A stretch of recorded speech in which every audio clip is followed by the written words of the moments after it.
Hello everyone. आज हम बात कर रहे हैं 18 जून 2020 को जो मैथमेटिक्स गणित विषय का जो पेपर लगा है आरबीएससी बोर्ड का उसका। सबसे पहले हम इस वीडियो में आरबीएससी बोर्ड का जो मैथमेटिक्स का पेपर है वो हम देखते हैं। उसके बाद में हम उसके सॉल्यूशन देखेंगे। तो हम देख रहे हैं कि हमारे पास ये आरबीएससी बोर्ड का हमारे पास पेपर है सामने। सबसे पहले क्वेश्चन की तरफ चलते हैं।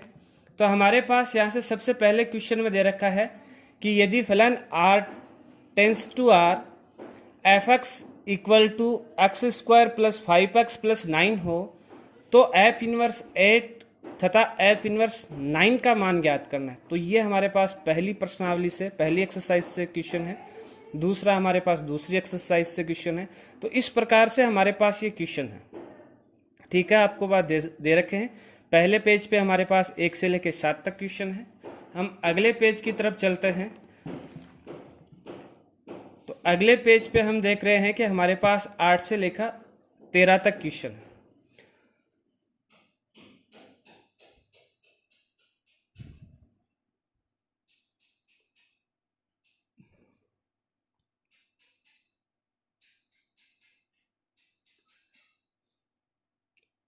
नेक्स्ट पेज की तरफ चलें तो हमारे पास यहाँ से 14 से लेके 18 तक क्वेश्चन है, जिसमें 14 वाला क्वेश्चन हमारे पास अवकलन से आया हुआ है।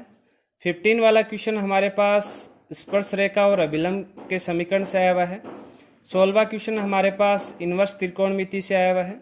17वां क्वेश्चन हमारे पास डिटर्मिनेंट से आया हुआ है।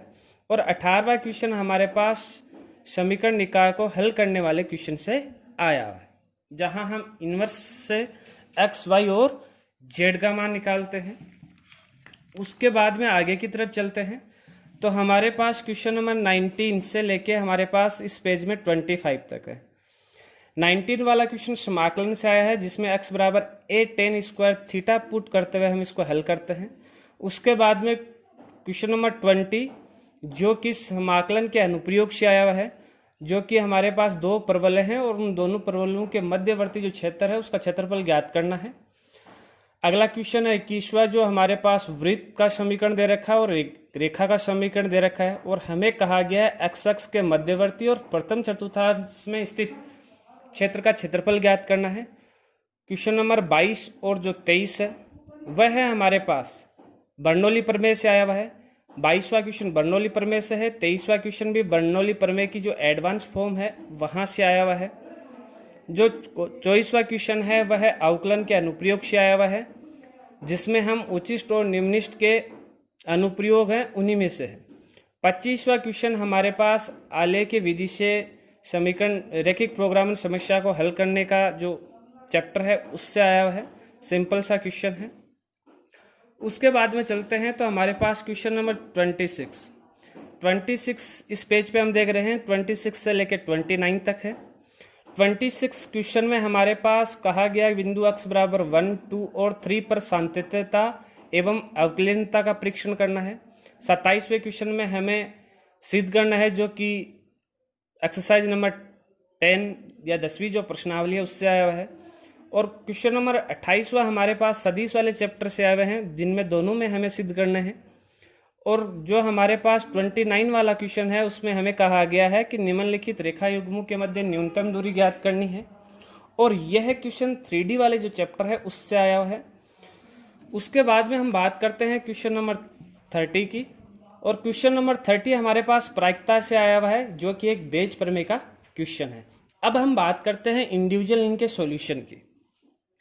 सॉल्यूशन मैंने एक पेज पे बनाए हुए हैं और एक शॉर्ट रूप में बनाए हुए हैं, तो बच्चों आपको देखना है। सबसे पहले बात करते हैं हम क्वेश्चन नंबर फर्स्ट के सॉल्यूशन की। तो पेपर सॉल्यूशन में देख रहे हैं कि पहला जो क्वेश्चन है उसमें हमें एफ इनवर्स 8 और 9 के लिए पूछा है, जिसका हमने सॉल्यूशन यहाँ लिखा है। दूसरे में हमारे पास त्रिकोणमिति जो त्रिकोणमिति का है, इनवर्स त्रिकोणमिति का, वहाँ से है कि 2 tan inverse x plus tan inverse x cube का मान ज्ञात कीजिए। तो सबसे पहले हम tan inverse x plus tan inverse x cube में tan inverse x plus tan inverse y वाला फॉर्मूला अप्लाई करते हुए इसको हल किया है। अगला क्वेश्चन हमारे पास यहाँ से अवयव दे रखे हैं, दो इक्वल अवयव जिनका हमने हल निकाला है। वहाँ से हमारे पास एक की वैल्यू आ गई है। उसके बाद में व्युत्क्रमणीय और अव्युत्क्रमणीय की परिभाषा पूछी गई है। क्वेश्चन नंबर 5 में कहा गया है कि सिद्ध कीजिए कि अंतराल -1 से लेके 1 तक हमारे पास फलन न वर्धमान है न ह्रासमान है, वो किया गया है। क्वेश्चन नंबर 6 में हमारे पास समाकलन पूछा है 1/1 + sin x का, जिसका हमने आंसर डायरेक्ट लिखा है। क्वेश्चन नंबर 7 में हमें दो सदिश दे रखे हैं और दोनों सदिशों का सदिश गुणन ज्ञात करना है, जो कि हमने सॉल्यूशन में दे रखा है। अगले क्वेश्चन की तरफ चलते हैं। तो क्वेश्चन नंबर 8 हमें कहा गया है यहाँ से कि हमारे पास 3 बिंदु दे रखे हैं, वो सरेखीय हैं। तो मैंने इसको एक्सरसाइज नंबर 13 से हल किया है। आप इसको त्रिभुज का क्षेत्रफल वाले फॉर्मूले से भी हल कर सकते हैं। 9 क्वेश्चन है, हमें परिभाषा पूछी गई है सुसंगत हल क्षेत्र की, जिसकी परिभाषा मैंने लिखी है। उसके बाद में मेरे पास क्वेश्चन नंबर है 10, जिसमें से हमें probability of A intersection B ज्ञात करना है, जो हमने ज्ञात कर चुके हैं। क्वेश्चन नंबर 11 में हमारे पास कहा गया है कि सिद्ध कीजिए कि जी ओ एफ का होल इनवर्स इक्वल है एफ इनवर्स और जी इनवर्स। तो हमने इसको प्रूफ किया है, जो कि हमारे पास एक प्रमेय है पहली एक्सरसाइज में। उसके बाद में जो अगला क्वेश्चन है, यहाँ से क्वेश्चन नंबर 12 है। क्वेश्चन नंबर 12 में हम देख रहे हैं कि यहाँ से हमारे पास एक आव्यूह का समीकरण दे रखा है और उससे हमें पूछा गया आव्यूह ए ज्ञात करते हुए कि a × AT ज्ञात कीजिए। क्वेश्चन नंबर 13 में हमारे पास समाकलन पूछा गया है और इसका हमने सॉल्यूशन लिखा है। ठीक है, अब हम बात करते हैं क्वेश्चन नंबर 14 से। क्वेश्चन नंबर 14 से यदि हम बात करें तो हमारे पास क्वेश्चन नंबर 14 में यहाँ से एक अनंत श्रेणी का हमारे पास एक फलन है, जिसका हमें अवकलन करना है और हमने उसके अवकलन को हल किया है क्वेश्चन नंबर 14 में। क्वेश्चन नंबर 15 में हमें एक वक्र दे रखा है और उस वक्र पर सरलरेखा कोई है और उसके समांतर हमें एक अभिलंब है, उस अभिलंब का समीकरण ज्ञात करना है। तो मैंने डायरेक्ट अभिलंब का समीकरण आपके आंसर में दे रखा है। क्वेश्चन नंबर 16 में इनवर्स त्रिकोणमितीय फलन का ही हमारे पास क्वेश्चन है, जिनमें हमें एक समीकरण दे रखा है और उसको हल करना है।